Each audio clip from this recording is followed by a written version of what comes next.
Alright, welcome back to the channel. Warhammer Man back in the studio, and today we're going to take a look at a couple of Warhammer community articles and see what they have going on. So, Rising from the Dunes, it is the first sight of an Ash Waste Nomad. So we obviously saw the new Necromunda Ash Waste vehicular combat preview, and now here's the first look at our model and some art. Grab your SPF 5000 tanning lotion and your best pair of sunglasses, preferably wraparounds, and step out into the red blasted Ash Waste to meet a whole gang of new friends. You might have caught a glimpse of these stealthy scavengers in the Ashwaste cinematic trailer, but as you stand blinking under the lethal sunbeams of Necromunda's great outdoors, you probably won't even see them coming. So here is one of our Ashwaste Nomads, or whatever we're calling them for right now. Pretty cool overall. Got quite a bit of random detail. Obviously he's got a bionic leg. Pretty neat, nice paint job overall. A couple layers of rags, full face mask, and like respirator. Seems like it goes all the way down here to like some kind of like filter or like air rebreather type deal. And then he obviously has like a looks like a long rifle, like las gun with a scope on top. And then his backpack is sort of like a little sunshade, a little like drape over kind of tent thing. Some kind of like animal fur, skins, a little bit of armor. Pretty neat overall. Pretty neat overall. Looks like the old school Necromunda guys more than the newer stuff. Newer stuff's a little more like clean. Get a good look at this scruffy warrior. It may be your last. This is an Ashwaste Nomad. Brand new faction coming to Necromunda. Ashwaste clad in rags to match their barren surroundings. Plus an all-over mask equipped with protective lenses and filtration pipes. But despite their ramshackle appearance, these nomads are far from savage. Their culture stretches back countless generations, and they've managed against all odds to survive the planet's brutal conditions. The people of the Ash don't take well to hivers and outsiders stepping onto their turf, much less rummaging through the dunes of forgotten treasures.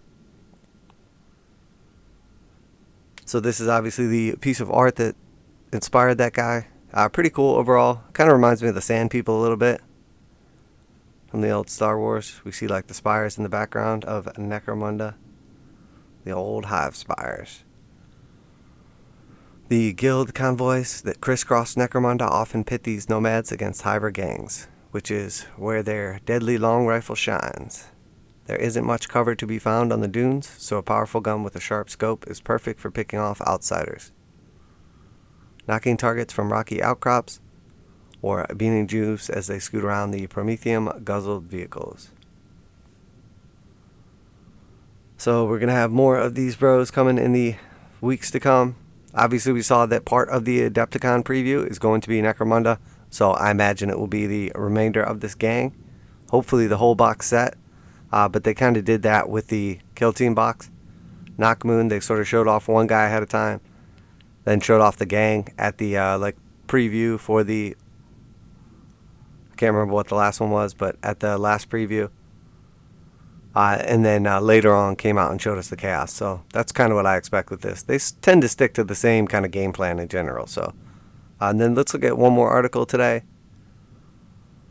Amazing painters tackled the avatar of Khaine. The results are almost too hot to handle. So obviously the new avatar comes out. I've got one on order myself. Going to be doing a magnetization and then painting video.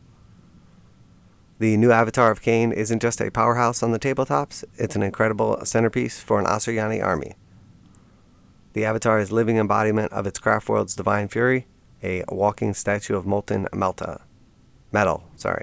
We can't quite believe the Warhammer Studio managed to pack this much incandescent rage into one resplendent miniature. As this jaw-dropping character is available for pre-order this weekend, we set it to a wide range of miniature painters in the community with some scorching results. So Allison Kersley, this is pretty cool, pretty interesting take. We see it's got like the kind of strange blue base, traditional fire. Overall, pretty traditional paint scheme on the avatar. You know, blue hair instead of green. Doesn't surprise me in this day and age. That is definitely a trend. The axe is definitely the highlight of this. His skin is like super dark, and then like down in the cracks is pretty bright, but the axe is definitely like super clean, super crisp. Nice take on the avatar. Allison's take on the avatar of Khaine really brings that blazing heat to life. She contrasted the fiery colors we saw on her gorgeous Draconith with the cool blue on the base, gems, and top knot, creating chilling blasts of color that perfectly balance the miniature. And Darren Latham, I mean, this is really nice. I mean, the hair is awesome. The helmet, awesome. Very nice. And then the actual sword is just absolutely sick. The way it's so clean, but then also has kind of like the sketchy, like kind of dotted, fiery blend. Very, very nice. The golds contrast, like the flesh, really good too. And then the armor in like that kind of dull red makes it stand out. Or matte red. This is really, really nice. Face is like super white. This is really nice. Looks great. Fire looks good. Everything looks good on that one. Miniature designer and heavy metal painter Darren Latham has long delighted us with his stunning Althway Eldari. He's made full use of the master of black and yellow with his roasting, scorched avatar, and we can feel the heat coming from the roaring maw. Next we have Jake Hunter. So this is a different take on the avatar for sure. So sort of like the kind of white hot blue flame going on here. So he's got sort of a paler kind of metallic gold going on, or almost like a copper. Looks good. I mean, again, the axe looks just absolutely sick. The white of the flames looks really good. The flesh is a little interesting, kind of like that gray color. And then the tabard being gray too kind of takes away from it a little bit. But looks good. I mean, the white and blue flames are pretty awesome and pretty unique. Another nice, unique paint job. Jack from Goonhammer chose to eschew traditional colors for a supernatural blue flame, much like those you'd expect to see on the Yncarne avatar of Enid. The frosty ghost colors are offset beautifully by the warmth of the bronze armor and crimson gems. Jessica Smart is next. So this one has almost like a kind of coppery bronze skin tone with, again, like the blue hot fire. This time the blue doesn't go to the white, but kind of transitions to black. The white tabard really stands out, and so does the hair. I mean, this is a super unique paint job, but absolutely phenomenal. Like the blue armor with silver highlights on it, contrasts like the kind of golden flesh, or copper, whatever flesh color that is. The face is like super bright and stands out, and the eyes being white makes it really catch your attention. Spear is very cool as well. This is a super nice one, and definitely probably my favorite so far. Very unique. Here's another avatar throwing us an azure curveball. Rich golds and sharp smoke-tipped blues play together magically on Jessica's otherworldly rendition. His metallic flesh nails the look of living statue, and his loincloth showcased the freehand skills we saw on her Wayseeker. That is cool. I didn't even notice the little things on there. They're so subtle. Nice freehand though. Juan Hidalgo. Alright, this one is probably the most traditional we've seen so far.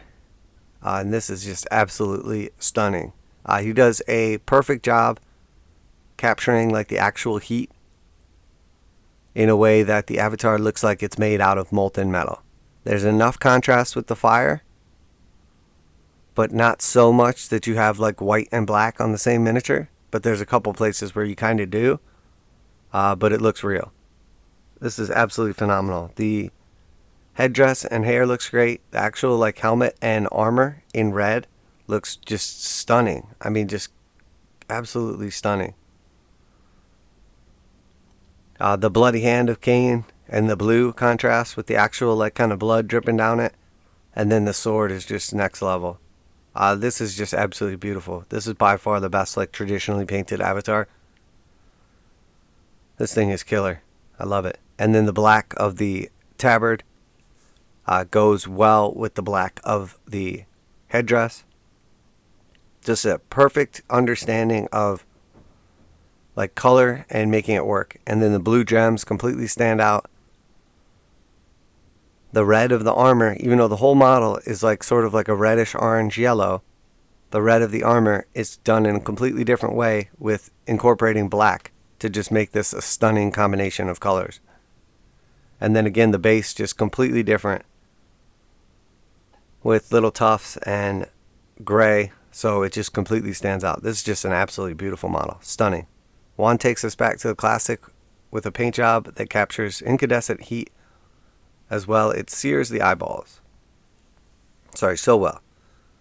Contrasting the inner glow with cool blacks and deep reds works a treat. And a bit of careful lighting applied to the tabard brings the whole effect to life. Yeah, that lighting on the tabard is sick. It's like some OSL on the ground, on the tabard. Really, really nice. Next we have Marko Miladinovic. So this is by far the most unique one we've seen so far, with the purples, pinks, reds, and a non-metallic metal for like the axe itself and like chest pieces and headdress and everything. I mean, this is just absolutely beautiful color combination and blending. This, you could tell that a lot of work went into this. Very, very nice. The non-metallic metal is stunning. And like the armor actually looks like it's reflecting the various colors of the flesh and hair. The subtle kind of tints of like a turquoise color down in the little crevices. And then like the actual gems standing out. This is absolutely stunning. Beautiful model. More of a sort of traditional fire. And then again, like kind of that dark night base as well. So, I mean, absolutely stunning. Beautiful. Marko uses lush purples and fluorescent reds to create an eldritch, shimmering contrast that really sells the supernatural power of the fearsome warrior. We specifically love the illumination on the underside of the top knot and time-worn texturing on the axe. Yeah, the axe is just absolutely sick. And I guess that's what they're talking about, the projection of light on the tabard. Matthew Harrington. So this one we have like a white flesh with black down in the cracks. More of a traditional fire. Like an orange armor and then like gray hair and tabard. I like the hair and tabard matching and standing out on the model. That's done well on quite a few of our models. The base is super dark. The rest of the model is pretty light. The sword has like an interesting kind of color to it, almost like a little bit of a green tint. Non-metallic metal style, more traditional. You know, this is a really nice looking model. Different.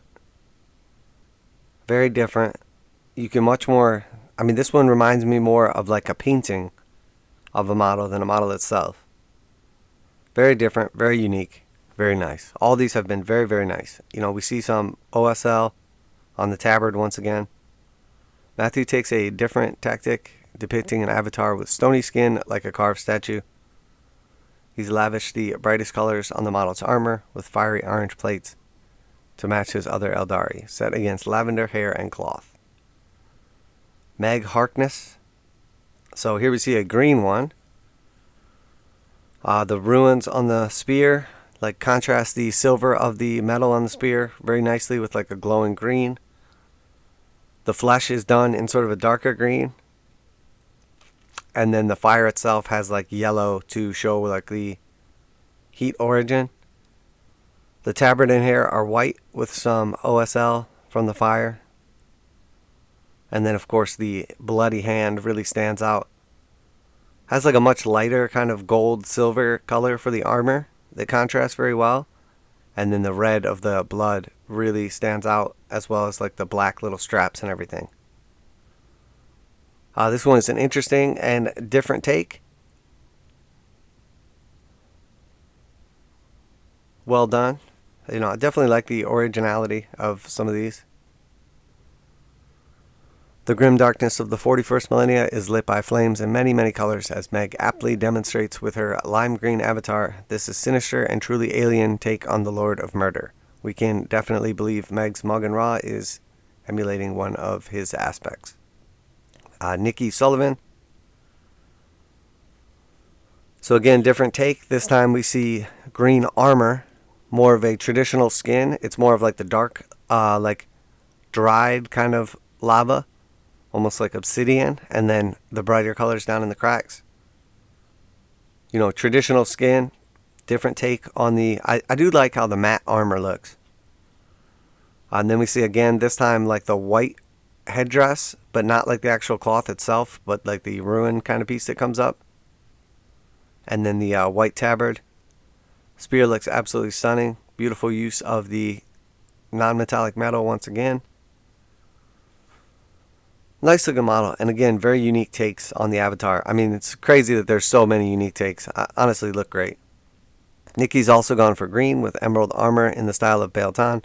We love this look. It's a great way to showcase the color of your craft world without overpowering the molten, and in this case, burned black core of the standout miniature. So Tim Davis is next. So this one has more of a traditional kind of skin. Again, you know, great job capturing kind of like the lava-y, kind of sketchy look of like the stone hardening, the molten rock, and then also like the heat emulating from down in. Nice contrast with the brown base, and then the black this time on the tabard. Sort of a like dark silvery black armor. A light kind of silvery gold for the sword. And then some of the, like the sword handle and stuff is in like a darker gold. The blood contrasts very well. But to tell you the truth, what really catches my eye on this model is the helmet. The white of the plume contrasts very well with the gold leading up to the plume. And then the actual white of his like two pieces coming up off his helmet contrasts once again very nicely with the gold elaborate bits that attach it to the helmet. And then the actual helmet itself contrasts very well with the face of the avatar, which goes almost completely white down in the cracks, and is pretty much the only use of white we see on the whole model is like from the face up, which definitely draws your attention to that portion of the model and does a phenomenal job like showcasing the model itself. Very, very nice. So many unique paint jobs here. Absolutely stunning. Tim's avatar offers a progression from the blistering lava-like skin to the scorched silver of the armor, culminating in a beautiful focal point, a bright white plume of hair atop a dappled head crest. The golden tint on the sword really helps tie it to those flames. You know, and they brought up a lot of the same points I did. Using that white coupled with the darks really just helps your face, your eyes, your attention to focus on his face, and you know, really just draws you in. And then the gold and silver contrast very nicely with the skin and everything. Great job. Vince Venturella. So again, we see more of a traditional avatar. He's gone for a little different of a base. Definitely has like the lava coming up out of like the earth. Very well done. The gray of the tabard and gray of the hair once again. The blood contrasts very nicely on the armor. The flat black transition to gray with the sort of lighter gold looks really nice and stands out. The blue soulstone kind of gems really catch your eye as they're completely different than like the texture and color of the skin. They're super smooth and cool. Everything else is kind of like a little bit like rough and gritty and dark with you know, sort of like more of a warm tone to it. Sword looks absolutely phenomenal. The handle on the sword contrasts the actual blade very nicely, the same way the armor contrasts the flesh. Absolutely stunning paint job. Another just knock it out of the park. Beautiful. So many great avatars. I was not expecting this. This is stunning. Vince Vendrella has gone all in on this texture of the avatar's scorched metal skin to the point that we can hear it crack and splinter just by looking at it. The Wailing Doom looks like it's ready to erupt with superheated energy.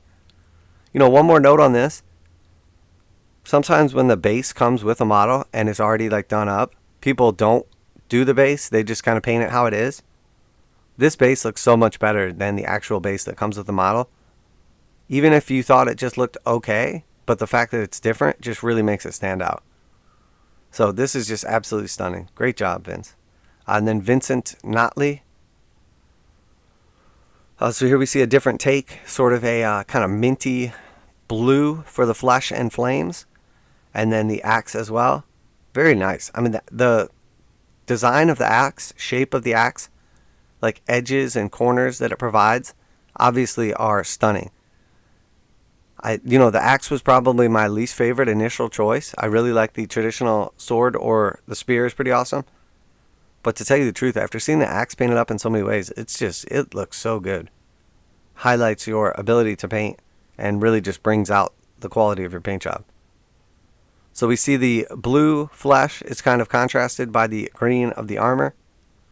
Does a nice job, but kind of keeps this guy in like that cool, color. And then we see obviously like the purple, almost like plum for like the straps, the tabard, and the hair. Contrast nicely once again. Great use of colors. And then of course the red blood really stands out on this model. And then we see more of like a kind of coppery gold for the trim on the armor. Looks great. Great job. These are just absolutely stunning. Last but only by virtue of the blasted Monkai alphabet, Vincent Ghostly avatar bears a dappled green motif shared by his other eldari. It's incredibly crisp look, and he's framed those divine abs quite nicely with a loincloth dyed the same moody maroon as his Stormcast Vindicators. There we have it, showcase of avatars. Absolutely beautiful. I wonder if that's like texture that's built into the skin. It almost looks like it is to give you that kind of rocky look. I really like that. But the way it's captured on every model, I'm assuming it is. This one's stunning. Vince Venturella's is beautiful. I mean, there's so many good ones here. Tim Davis, absolutely stunning. So many just like absolutely unique takes on the same model. I mean, this one really just stands out. Marko Miladinovic, the most colorful by sure. Juan Hidalgo. I mean, this one is probably my favorite. This is just absolutely stunning. The way he captures the color of like the fire and stuff. This one is probably the most unique. That's my favorite one. Jessica Smart. This one is just, I mean, the blue and the white contrasted with like the red. This is just killer. There's so many good avatars here. I wouldn't have expected this many amazing and diverse paint jobs. But these are just absolutely beautiful. Wonderful article. So if you enjoy videos like this, reactions, reviews, news, all kinds of painting and modeling tutorials, how to magnetize, how to paint, light, pretty much anything to do with the wargame hobby, make sure to like and subscribe. I will be doing a magnetization video on the avatar as soon as mine comes in. We'll be magnetizing all the weapons and head options. And then, of course, we're going to go through and paint him. I always show off all the colors and techniques I use in the painting videos, and you can paint right along with them. I typically try to show off as much as I can. And most of the time, I will do one long version where I really show off the full paint job, and then one as well where I just kind of show the various steps, but less of the actual work. So make sure to like and subscribe for Warhammer 40,000, Kill Team Necromunda, Age of Sigmar, and Warcry content as well. I'm Warhammer Man, this is Warhammer Man Studios, and I'm out of here.